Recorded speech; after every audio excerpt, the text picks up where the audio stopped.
or 8 people come into the examining room, and it's, what is this, show and tell? So anyway, I was examined by Dr. Horowitz, and then he asked if his residents, senior residents, could examine me too, because he had never experienced a vaginal tumor, and I said, sure. Why not? So anyway, I was able to be treated here at JVAC instead of going to Atlanta, and even though people wanted me to go to MD Anderson, I said no. We have a wonderful facility here. I had 40 radiation treatments for that, and what scared me the most about that was the fact that I might wash the marks off of my tummy, because you cannot wash the marks after they have marked you, because that makes sure the radiation gets to the right spot. So fortunately, I kept my marks the whole time. By this time, Dr. Currie had come to Columbus, and I had my first appointment with him on July the 12th. That was a Monday, and I'll tell you the date for a specific reason. I had horrible radiation burn, and you ladies can just use your imagination. And I had everything that CVS sold to try to help. You know, it was like I walked into CVS, and the people that worked there said, there's that crazy lady, we wonder what she's going to buy today. And so anyway, I told Dr. Currie that I had a problem, and what could I do about it? What did he say that I could use? And he said, honey, and if you can get raw honey, it's even better. Well, I thought the man was an idiot. I'm going to tell you that right now. I thought, who have they hired here? So, but I was desperate, went home, told my next door neighbor, and Dr. Currie said, if I could get raw honey, that was the best, but if not, just go to the grocery store and buy sous vide honey. Well, my next door neighbor had some raw honey, and Dr. Currie had told me in 5 days I would notice the difference, and I did. I was just afraid when I was using the honey that would be when people rang my doorbell. And, you know, that could have been a little embarrassing for them. But as I said, I saw him on July the 12th, and that was a Monday. And he had told me in 5 days I would notice a difference. In 5 days, the radiation burn was pretty much gone. On Sunday the 18th, I went with a group, my sister's sitting over there, and she was part of the group. I flew from Atlanta to Frankfurt, Germany, no problems. I did have some little packets of honey. We were gone for 2 weeks. Just in case, but I did not have to use it. Okay, so I'm just telling you, honey worked for me. I don't know if it's going to work for anybody else, but it certainly worked for me. Meanwhile, the cancer had metastasized to my lungs, and I had 5 tumors. And I was able to be accepted in the clinical trial that Dr. Pippas was over that he talked about a few minutes ago. And I think one of the reasons was I had really good insurance, and they picked it up. But people had wanted to know, why did I go into this clinical trial? And I was in it for about 3 years. I had 146 infusions. My daughter, and these are really cliff notes, at the age of 31 had to have a complete hysterectomy. My husband's maternal grandmother died of ovarian cancer. My mother-in-law had some problems. I don't really know the whole story about what her problems were, but she had the 3 boys, so there were no girls in my husband's generation. My older brother-in-law has a daughter whose name is Dana, and she had to have a hysterectomy at age 28 because of all the endometriosis, the ovarian cysts, the inflamed uterus, and I just cannot tell you what all these girls had. My younger brother-in-law has 3 girls, and 2 of his girls had these problems. Now, got my medical degree at the University of Google,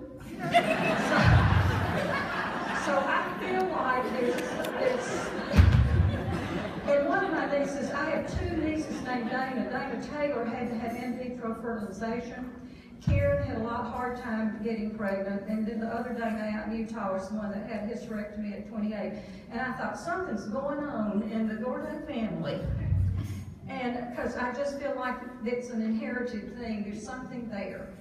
And if something was learned from my being in the clinical trial that could help just one lady, it was well worth it. Did I have side effects? Not really. My nails were very, very thin, and I had to keep them clipped down, but that was pretty much it. And on Friday, I had an infusion every Friday, and I just go home and take the best nap. I got on my sofa, because I don't nap on the bed. And I just got my favorite pillow and got a blanket of some kind, and everybody knew, don't call Kay until after 3 o'clock, because I was snoozing on my sofa. I will share this with you. They need to put a plaque on one of those chairs at the Amos Center. I'll say that with my name on it.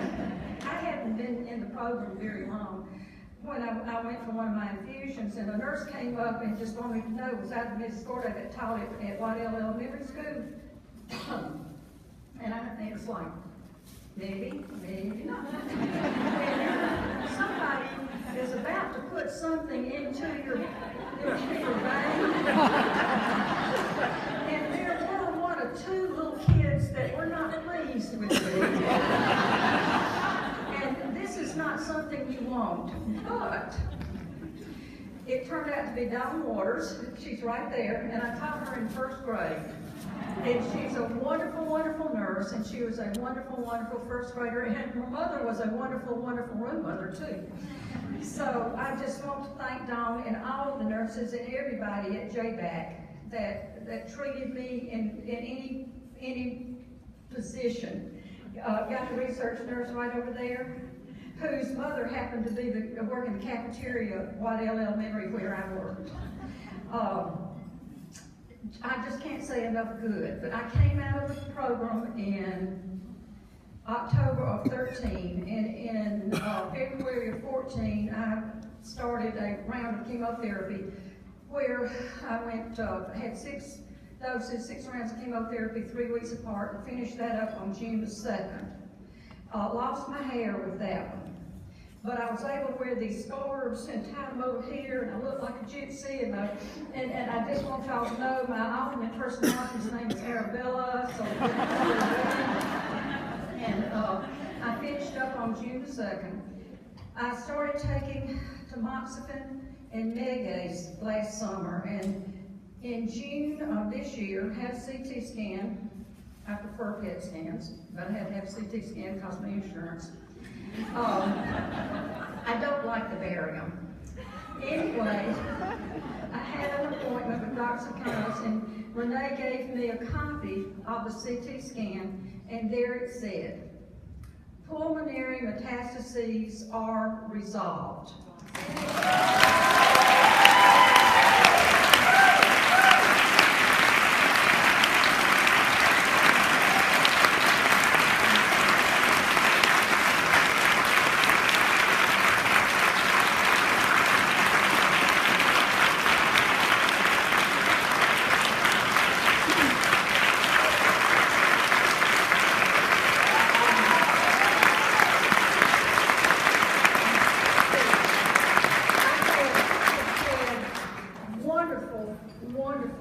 Wonderful medical care.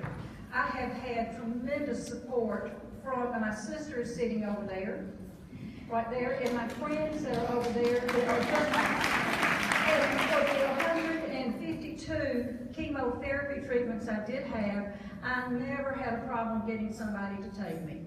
I had people volunteer, and sometimes I would just say, no, I can't put you on my calendar right now, I've got too many people. And my sister's supposed to tell me when my time's up. I've got 2 minutes. She said that my time is up. I just want to thank all of you all for being here today. I think it's a wonderful, wonderful thing that y'all are supporting. And I just want to say this, every lady who goes through any kind of cancer treatment has a story to tell.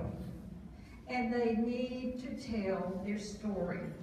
So please, if you have a chance just to listen to a patient who has been through a lot, just listen.